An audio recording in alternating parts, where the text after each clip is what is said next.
what's going on underneath. It's a party. Yeah, so.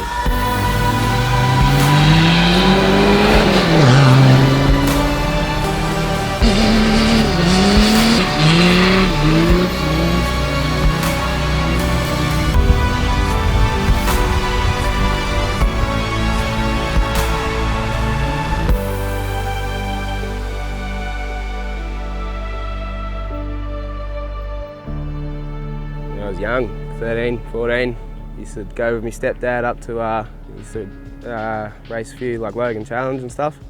Kind of went from there. Yeah, every weekend we were out wheeling with my oldies, so I just continued it on, I guess. As soon as I turned 16, I got a little Zook. Just haven't looked back. I'm about 10 since. Little Zookie, little blue thing, cost $2 grand, I think. Worked on it for about 6 months till I got my P plates on 31s. Always wanted to step up to the big boys, but never really had the money. Then I think just after I got my Ps, I rolled it. Put a new, I found out pretty quick the Zooks don't like drifting. Put a new body on it, and then yeah, that was nearly the end of it. I got a GQ wagon. That was the start of the patrols. The dirty old thing, I think it cost me $5 grand. So you can imagine what it looked like. I started chopping up a GQ wagon cab to a space cab. Changed my mind, bought a already done cab with a cage with a mod plate. Got halfway through that, changed my mind again because I picked up this cheap. Something nice, and kind of started from there. About a year and a half later, that's what I got now.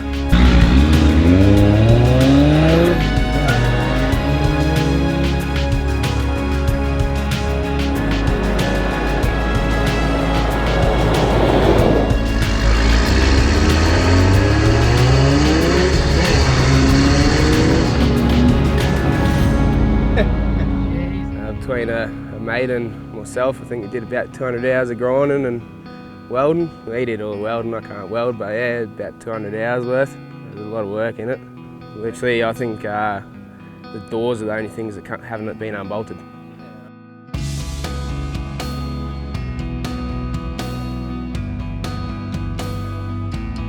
The plans were to finish it, bar work, everything.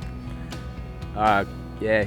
After a year and a half, you kind of just want to go for a wheel or go up the beach, don't you? So that's where it's at. I probably should have done bar work because it's got a few cosmetic touches now after a bit of a wheel the other day.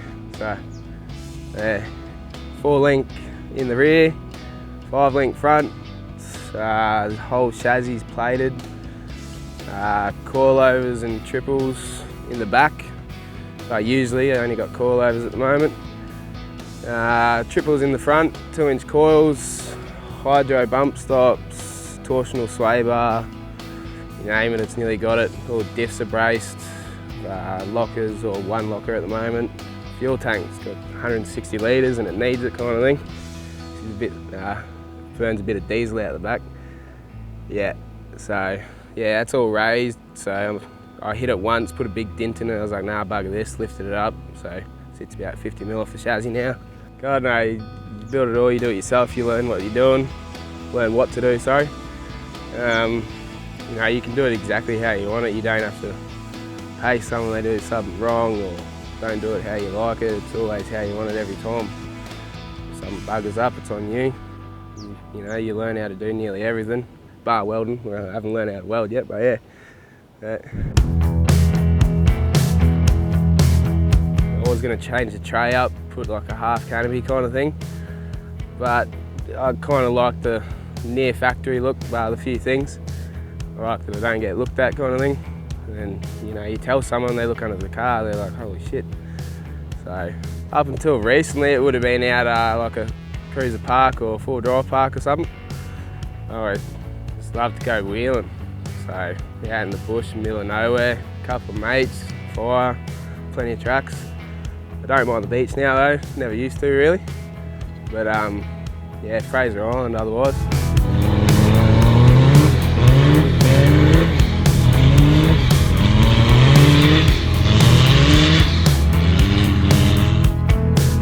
Don't forget, part 2 drops tomorrow.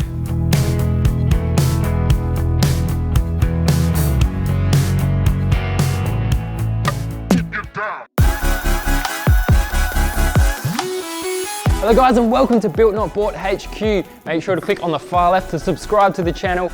Click down below to see the latest episode if you missed it. And don't forget our merchandise on our website. See you in the next episode.